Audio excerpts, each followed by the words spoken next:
Assalamualaikum warahmatullahi wabarakatuh. Selamat pagi, selamat siang, selamat sore, dan selamat malam. Apa kabar? Tentu baik, bukan? Hari ini kita ketemu lagi dengan saya Saiful Bahri dengan mapel mata pelajaran administrasi umum.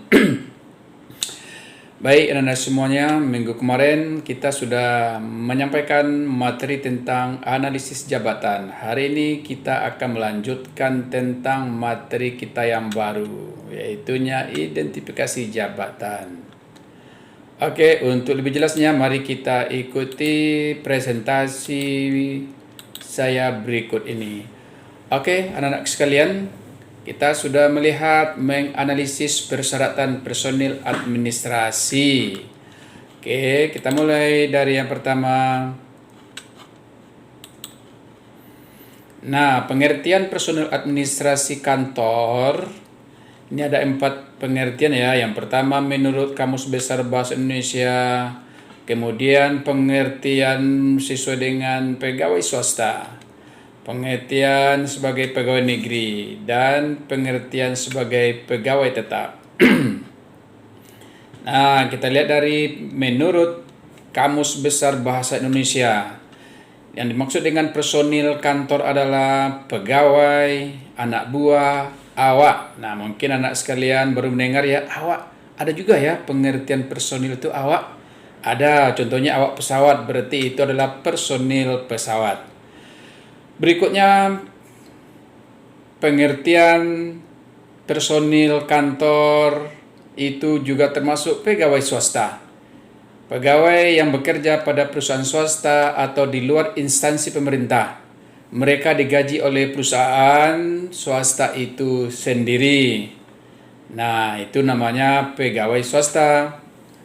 Sekarang ada lagi kita lihat di sini adalah pegawai negeri. Pegawai negeri adalah orang yang bekerja tentunya di instansi pemerintah dan mereka digaji oleh negara atau pemerintah. Nah, kemudian ada yang disebut dengan pegawai tetap. Nah, pegawai tetap adalah pegawai yang sudah diangkat resmi, memiliki status pegawai dengan gaji dan tunjangannya tetap, baik dia bekerja di instansi pemerintah maupun dia bekerja di instansi swasta. Nah, kesimpulannya anak-anak sekalian, bahwa personil kantor adalah orang-orang atau karyawan, pegawai yang menjalankan atau melayani pekerjaan-pekerjaan dalam saya ulang kembali ya. Bahwa personil kantor adalah orang-orang atau karyawan, pegawai yang menjalankan atau melayani pekerjaan-pekerjaan dalam suatu organisasi atau kantor pemerintahan atau swasta untuk mencapai suatu tujuan tertentu dengan mendapatkan imbalan jasa berupa gaji dan tunjangan. Enak kan jadi pegawai? Nah, sekarang kita lihat macam-macam personil kantor. Nah, macam-macam personil kantor. Nih. Nah, ada namanya administrator. Ya, ada juga kita sebut dengan manajer atau kita sebut juga dengan staff atau pembantu ahli. Yang terakhir worker. Kita lihat satu-satu ya. Nah, administrator adalah orang yang menentukan garis-garis besar kebijakan dan tujuan yang harus dijalankan oleh kantor sebagai pedoman dalam melaksanakan kegiatan untuk mencapai tujuan yang telah ditetapkan. Manajer adalah orang yang memimpin pelaksanaan kerja, menggerakkan orang lain. Jadi kalau kita menggerakkan orang lain, itu manajer ya.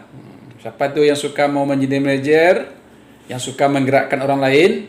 Nah, berikut staf atau pembantu ahli.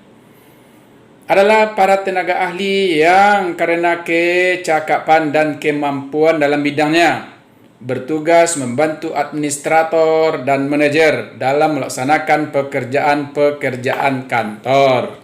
Yang terakhir, worker. Worker adalah para karyawan yang langsung digerakkan oleh manajer dalam melaksanaan pekerjaan-pekerjaan kantor. Jadi yang bekerja saja itu disebut worker.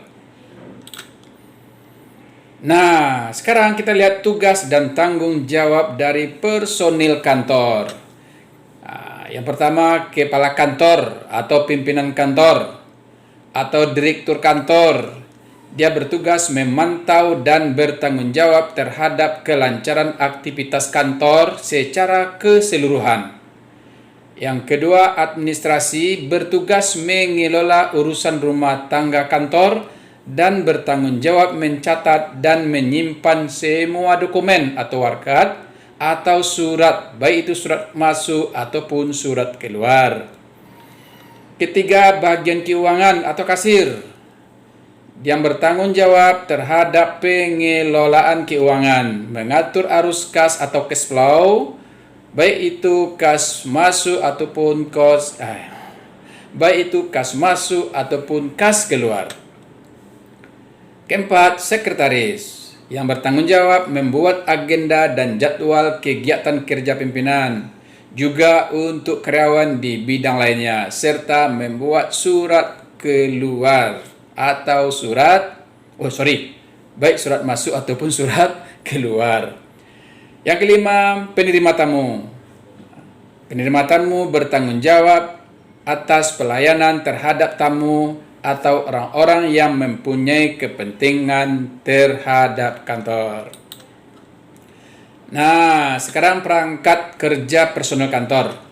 Umumnya perangkat kerja yang dibutuhkan berupa biasalah meja, kursi, lemari arsip atau filing kabinet, alat tulis, kertas tulis, komputer atau laptop, mesin tik kalau ada mesin tik sekarang.